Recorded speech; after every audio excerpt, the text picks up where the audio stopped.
All right, so you're looking to get into back-end development, huh?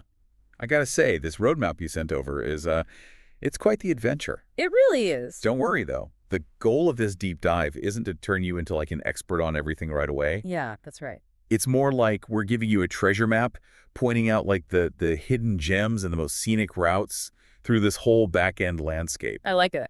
So are you ready to unearth the secrets of back-end development? Let's get digging. Go first on the map.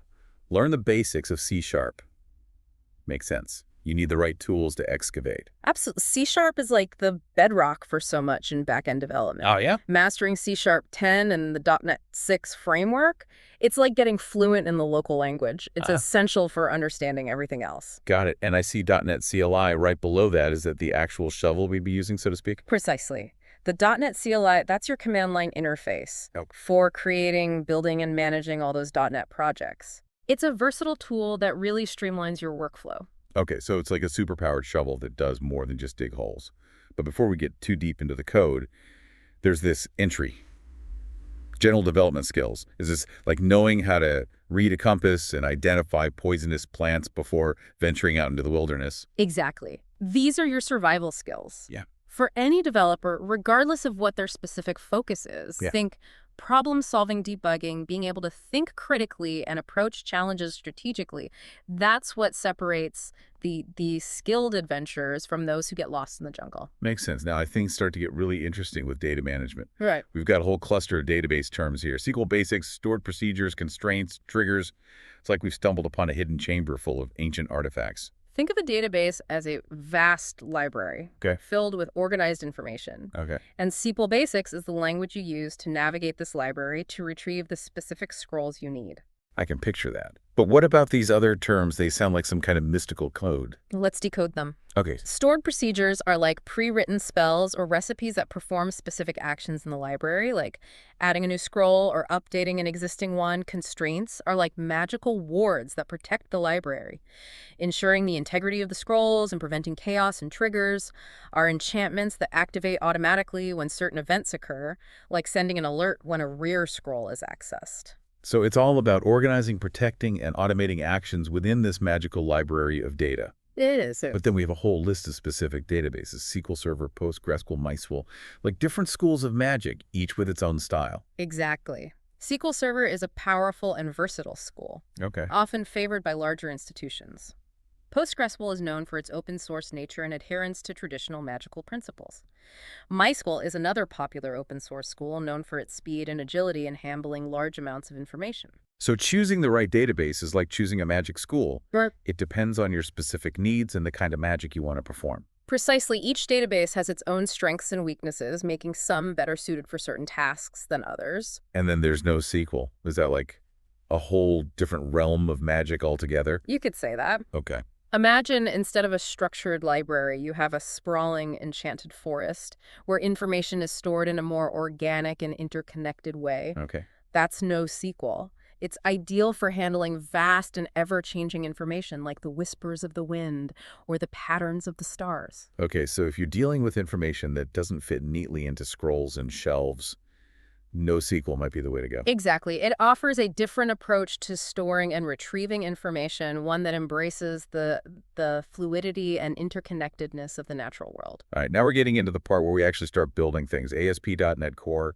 It feels like we've finally reached the construction side of our back-end adventure. You got it. ASP.NET Core is the framework you'll use to build the structures that will house all your back-end logic. It's like the architectural blueprint for creating robust and scalable web applications, APIs, and all sorts of back-end services. But before we break ground, I think it's important to understand the different building styles available within ASP.NET Core. We have MVC, REST, Razor Pages, and Razor Components, all offering unique approaches to construction. Wait, so it's not just one way to build. It's like choosing between building a castle, Yeah, a modern skyscraper, or a sprawling village. that's a great analogy. Yeah. MVC, or Model View Controller, is a classic architectural pattern that separates your concerns, like Keeping the blueprints, the construction crew, and the interior design team working in harmony rest is an architectural style for designing APIs focusing on clear communication channels between different parts of your structure. Like ensuring the plumbing and the electrical systems work seamlessly together, Razor Pages,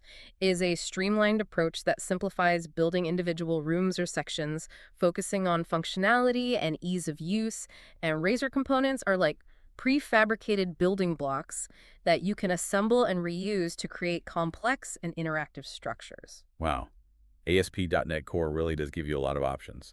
It does. It's like having a whole toolkit of architectural styles to choose from. It does, and the choice of which style to use depends on the specific requirements of your project and your team's preferences. Sometimes you need a grand castle, sometimes a simple cottage will do. Got it. And within this ASP.NET Core section, we have middlewares and filters and attributes. It sounds like we're adding layers to our construction, maybe for security or to make sure everything flows smoothly. Exactly. Middlewares are like checkpoints or filters that can intercept requests before they reach specific rooms in your structure. Think of them like security guards or customs officials, ensuring everything is in order. They can log requests, authenticate users, or handle errors gracefully.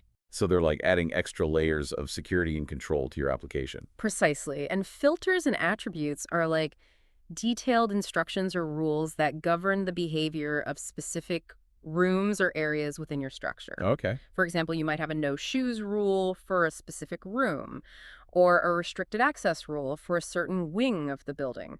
Right. So it's all about defining rules and behaviors to ensure things run smoothly and securely within our ASP.NET Core structure. Exactly. And speaking of organization, there's also app settings and config.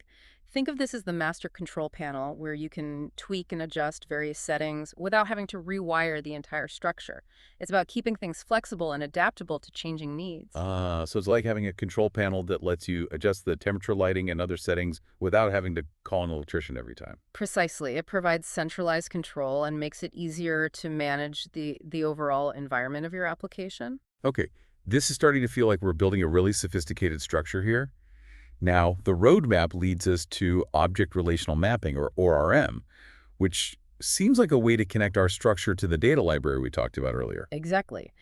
You see, the blueprints of your ASP.NET Core structure are written in code, which works with objects and their relationships. But the data library, with its scrolls and shelves, follows a different organizational system. ORM acts as a bridge between these two worlds, allowing them to communicate and share information seamlessly. So it's like having a magical translator who can convert the language of code into the language of data and vice versa. That's a great way to put it. And Entity Framework Core is the master translator in this realm, Okay. a powerful tool that can map your code objects to database entities and back again. Okay, that's starting to make sense. But we also have Dapper and RepoDB listed here. Are those alternative translators, or do they specialize in different dialects? They are indeed alternative translators, each with its own strengths and weaknesses. While Entity Framework Core is known for its comprehensiveness and ability to handle complex translations, sometimes you need a more specialized or lightweight approach. Dapper is like a swift and agile messenger focused on speed and efficiency, while RepoDB is a versatile translator who strives to strike a balance between features and performance. So choosing the right ORM depends on the complexity of the translation and the specific needs of your project. It's like choosing the right translator for a diplomatic mission. Sometimes you need a team of experts. Sometimes a single skilled linguist will do. Precisely, it's about finding the right tool for the job, taking into account factors like performance maintainability and the level of control you need over the translation process. All right, now we're moving on to dependency injection, or DI, which sounds a bit like a medical procedure. What exactly is being injected here? Think of it like this. In our construction project, we have different teams specializing in plumbing, electrical, and carpentry. Dependency injection is like ensuring that each team has the right tools and materials they need to do their job without having to build those tools themselves. Okay, so it's about providing each component of our application with the dependencies it needs to function properly. Exactly. And this leads to a more modular and maintainable structure. Imagine if the plumbing team had to build their own wrenches every time they needed to fix a leak. It would be much more efficient if they could simply request a wrench from a central toolbox. Right, that makes a lot of sense. And I see a whole list of DI containers here. Microsoft.extensions.dependency injection, Autofac, Ninject. Are those like different types of toolboxes? Exactly. Each container offers a different way of organizing and managing those dependencies. Okay. Some toolboxes are bigger and more comprehensive, while others are smaller and more specialized. The choice of which toolbox to use depends on the scale of your project and the specific tools you need. So it's about finding the right toolbox for your construction project, one that has all the essential tools and is organized in a way that makes sense for your team. Precisely. And just as important as having the right tools is understanding how to use them effectively. That's where life cycles come in, which determine how long a particular tool or dependency remains available for use. Okay, so life cycles are like the rules for borrowing and returning tools. From the toolbox, we have scoped, transient, and singleton. What are the practical implications of these different borrowing policies? Scoped means a tool is available for the duration of a specific task or project phase. Okay. Like a trowel being borrowed for laying a section of bricks transient means a tool is borrowed and returned immediately after use, like a hammer being grabbed for a single nail, and singleton means a tool is shared among all the teams and remains available throughout the entire construction project, like a level used to ensure everything is straight and true. So choosing the right life cycle is like deciding how long a tool needs to be borrowed and by whom. It's about managing resources efficiently and making sure the right tools are available when needed. Exactly, and this careful management of dependencies and their life cycles contributes to a well-organized and efficient construction process. Okay, so we've laid a solid foundation, figured out data management, and start building our back-end structure. What's next on this roadmap? Well, even the sturdiest back-end structure needs stylish windows and doors, right? Sure. That's where client-side libraries come in. Okay. They're like the interior design team making the user-facing side of things beautiful and functional. Right, because even though we're focused on the back end, it all ultimately connects to some kind of front end where users interact with the application. Exactly, and these libraries are key to that smooth user experience, even if they're working behind the scenes. Makes sense. I'm noticing template engines listed here. What are those all about? Think of a template engine like a master craftsman who creates molds for crafting beautiful and consistent elements. Instead of hand carving every detail of a door or window frame, they create reusable molds that can be used to produce multiple high-quality pieces. Huh. So it's about creating reusable templates for generating dynamic content like web pages. That way you don't have to manually code every single element every time. Precisely. And it's not just about efficiency, it's about consistency and maintainability. Imagine having to change the design of every window in a skyscraper individually. A nightmare. Template engines help you avoid that. We see a few popular options here: Fluid, Liquid, and Scribin. Each one has its own style and approach to crafting those templates, but they all share the same goal: creating beautiful and consistent user interfaces. So choosing the right template engine is like choosing the right craftsman for the job. It depends on the complexity of the design and the specific tools and techniques needed to achieve the desired aesthetic. Exactly. It's about finding the right tool for the job and ensuring that the user interface is as impressive as the underlying structure. Okay, moving right along, we've got a section called Good to Know Libraries. Is this like having a secret stash of tools and gadgets that can come in handy for all sorts of situations? You could say that. These are the tools that might not be used every day, but they can be lifesavers when you need them. Okay, let's peek into this toolbox. What is Meteor all about? You know how important communication is on a construction site? Meteor is like having a clear and efficient communication system, Right. ensuring that requests and messages flow smoothly between different parts of your application. It helps decouple components so they can work together without getting in each other's way. So it's like having walkie-talkies for all the different teams so they can coordinate their efforts without having to shout across the construction site. Exactly. Clear communication is key to a successful project, and Meteor helps maintain that order. Now, what's a construction project without a thorough inspection to ensure quality? That's where Fluent Validation comes in. Ooh, quality control. So this is about making sure that the data entering our application meets certain standards. Precisely. Fluent Validation allows you to define rules and checks for your data, like ensuring that measurements are accurate materials, meet specifications, and everything is up to code. Right, because bad data can lead to all sorts of problems down the line. It's like Ugh. building a house on a shaky foundation. It's not going to end well. Exactly. Fluent Validation helps you prevent those disasters by ensuring data integrity from the start. Now, speaking of disasters, even the best planned construction projects can encounter unexpected obstacles. That's where Poly comes in. Oh, Polly wants a cracker. Yeah. Wait, what does Polly have to do with back-end development? No crackers here. Poly is a library for resilience and fault tolerance. Okay. Think of it as your insurance policy against those unexpected events like network outages or temporary service disruptions. Okay. It provides mechanisms for retrying operations, implementing circuit breakers to prevent cascading failures, and handling those hiccups gracefully. So it's like having a backup generator on site ready to kick in if the power goes out, or having a plan B in case a shipment of materials is delayed. Exactly. Poly helps you build more robust and reliable applications that can withstand the inevitable bumps in the road. Now let's move on to two more tools in our toolbox. We have Nuke and Benchmark.net. These are like specialized tools for streamlining the building process and optimizing performance. Okay. Tell me more. I'm intrigued. Nuke is like having a highly efficient project manager who automates and orchestrates your build processes, making sure everything runs smoothly and efficiently. It handles tasks like compiling code running tests and packaging your application for deployment. So it's like having a foreman who keeps the construction crew on schedule and ensures everything is built according to plan. Exactly. And once the building is up, Benchmark.net comes in to assess its performance. It's like having a team of engineers who run stress tests, measure efficiency, and identify any areas that need optimization. So it's like measuring how much weight the structure can bear or how efficiently the energy systems are working. Important stuff. Absolutely. Performance is crucial in the backend world, and Benchmark.net helps you identify and address any bottlenecks to ensure your application runs smoothly. And finally, we have NodiTime, which might seem a bit niche, but it solves a common and often frustrating problem. Okay. I'm all ears. What does NodiTime do? Dealing with dates and times in programming can be a real headache, especially when you're working across different time zones or dealing with complex calendar calculations.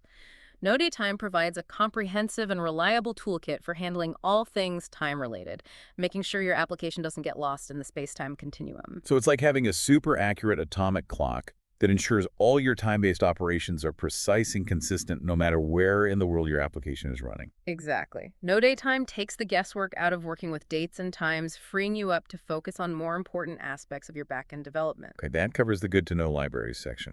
It's quite the collection of handy tools. What's next on our roadmap? We're actually at the end of the explicitly listed items, but there's a final note here that simply says, identify what you missed. A reminder that the world of back-end development is constantly evolving and there's always something new to learn. It's like acknowledging that no map is ever truly complete. Exactly. The best explorers are those who are constantly curious, seeking out new territories and updating their maps as they go. Okay, so we've explored this whole back-end landscape. We've gathered our tools and even started building our structure. But now I'm thinking about the bigger picture. Like, what does it actually look like to be a back-end developer? Yeah. What kind of career paths are out there? That's a great question. It's like we've been learning how to sail, Yeah, but now it's time to choose our destination and chart our course. exactly. So let's talk career navigation. What are some of the common job titles or roles we might encounter on this back-end voyage? Yeah, you'll see a lot of variation in titles, even for similar roles. Software engineer, backend engineer, web developer. Those are the broad strokes. Sometimes they'll get more specific, like .NET developer or Java developer, indicating the primary language of the ship, so to speak. Right. But the key is looking beyond the title Yeah. to understand the specific responsibilities and focus areas. Because just like we can specialize in different aspects of building a structure, Yes, we yeah. can specialize in different areas of back-end development. Think about it on a ship. You've got navigators charting the course. You've got engineers keeping the engines running, carpenters maintaining the structure. Right. In back-end development, you might have someone who's a database guru, ensuring the smooth flow of information, or someone who's an API architect, designing the communication channels between different systems.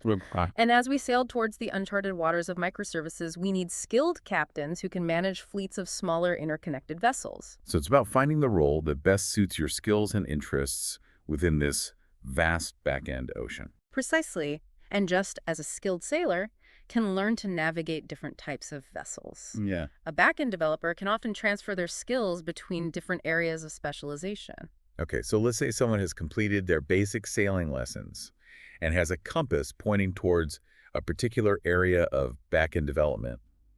What are some practical steps to actually landing a job on that dream ship? First, you need to demonstrate your seaworthiness. Okay. That means building a solid foundation in the relevant technologies and frameworks, the languages, the tools The best practices specific to your chosen area, online courses, tutorials, even contributing to open source projects are all great ways to hone your skills. Right, because we talked about all those resources and learning opportunities earlier. It's like practicing your knots and learning to read nautical charts before setting sail. Exactly. And once you have some experience under your belt, it's time to showcase your skills by building a portfolio. Think of it as your ship's log, documenting the successful voyages you've undertaken, personal projects, open source contributions, even freelance work. These all demonstrate your ability to navigate real-world challenges. So potential captains want to see that you can not only talk the talk, but also walk the walk, or rather sail the ship. Precisely. A portfolio is your chance to prove that you can handle the rough seas and steer a project to completion. What about networking? How important is that in the back-end job market? Networking is like having a seasoned sailor share their maps and secret routes with you. Attending industry events, connecting with people on LinkedIn, participating in online communities. These are all ways to meet fellow sailors, share knowledge, and discover hidden harbors of opportunity. So it's about building relationships and expanding your network within the back-end community. Exactly, because sometimes the best opportunities come from those unexpected encounters or conversations. All right, so we've built our skills, crafted our portfolio, and set sail into the networking sea. What about when it comes to actually dropping anchor and applying for a specific position? Any tips for making our application stand out amidst a sea of other aspiring sailors? The key is to tailor your message to the specific ship you're trying to board. Okay. Read the job description carefully and highlight the skills and experience that are most relevant to that particular role. It's like adjusting your sails to catch the right wind. So no sending out generic messages in a bottle. Each application needs to be carefully crafted and targeted. Exactly. And when you're crafting your resume, focus on accomplishments rather than just listing responsibilities. Instead of saying developed API, say developed and deployed a suite of RESTful APIs that streamline communication and improve system efficiency by 20%. Quantify your impact whenever possible. So show the captains how you've successfully navigated previous voyages and the valuable cargo you've delivered. Precisely. And when you reach the interview stage, it's your chance to demonstrate your navigation skills in person. Be prepared to talk about your technical knowledge, your problem solving, approach your ability to work as part of a crew. So it's not just about reciting technical jargon, but showing that you can think critically, communicate effectively, and collaborate with others on deck. Exactly. And don't underestimate the importance of enthusiasm. Captains want to see that you're passionate about sailing, that you're eager to learn and contribute to the success of the voyage. Any other tips for navigating those back-end developer interviews? Practice makes perfect. Practice answering common interview questions, either with a friend or by yourself. Brush up on your technical knowledge, especially in the areas relevant to the specific role. And most importantly, relax, be yourself, and let your passion shine through. Okay, so be prepared, be confident, and be enthusiastic. Great advice. Now, before we wrap up this deep dive, I'm curious, what are some of the uncharted territories on the horizon? What emerging trends or technologies are you most excited about in the world of back-end development? One trend that's really captivating is serverless computing. It's like having a magical ship that appears exactly when you need it, Okay. then vanishes when you're done. You don't have to worry about building or maintaining the ship itself, just focusing on the cargo you want to transport. So it's like abstracting away the complexities of server management, allowing developers to focus on the core logic of their applications. Exactly. Platforms like AWS Lambda and Azure Functions are making serverless computing more accessible and powerful than ever before.